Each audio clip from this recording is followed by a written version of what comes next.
Jesus died for your sin. Let's decode that with comprehension and logic. You do realize his death only counts if you believe, right? And that's where the trick is. Because believe, by definition, means you don't know. You don't believe what you know. You believe when you lack proof. So let's break the scam clean. If I don't believe, then Jesus didn't die for me. If I do believe, I'm admitting I don't know.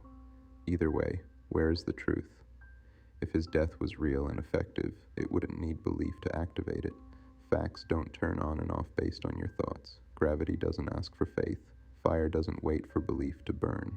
So a sacrifice that only works if you mentally accept it isn't power, it's psychology. Here's the comprehension Christians lack. If something is true, you don't need belief. If you need belief, you don't have truth. You have a story. And no real creator of intelligence would require you to turn your brain off to find them. Truth stands on its own.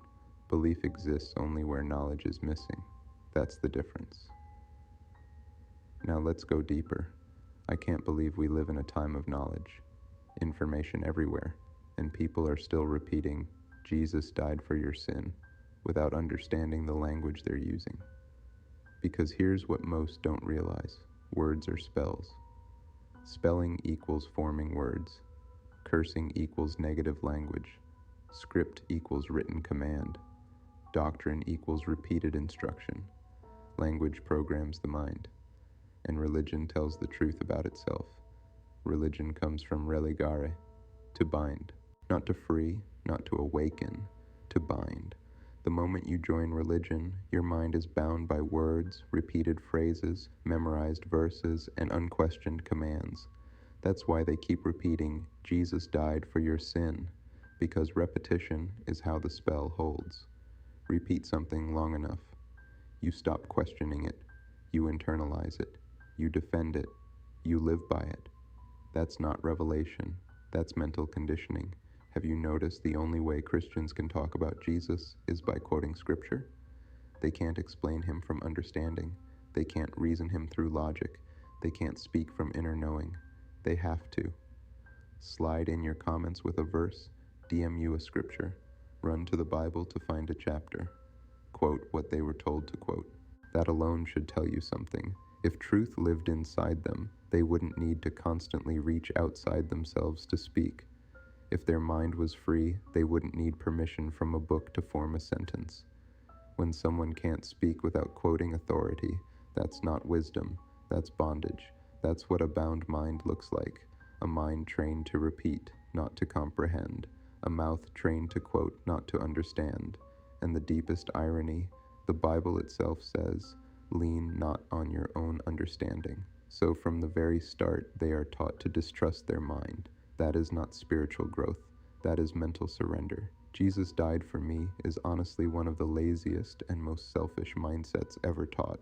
Because someone did die for me. My ancestors died for me. My great-great-grandmother died for me. I don't need to pull a verse. I am the verse. It's in my blood. It's in my DNA.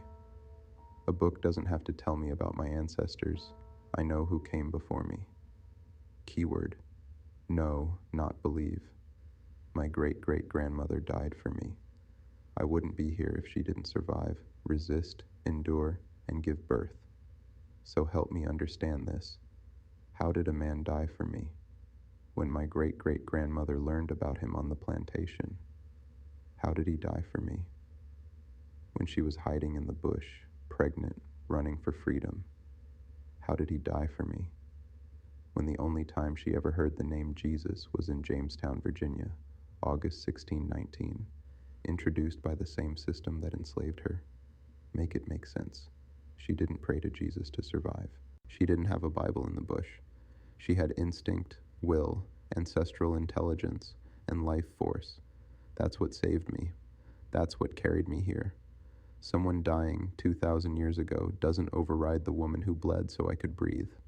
And I don't have to believe that. I know it. That's the difference. Comprehension breaks religion. Ancestral memory breaks lies. And truth doesn't need a verse. It lives in the people who survived.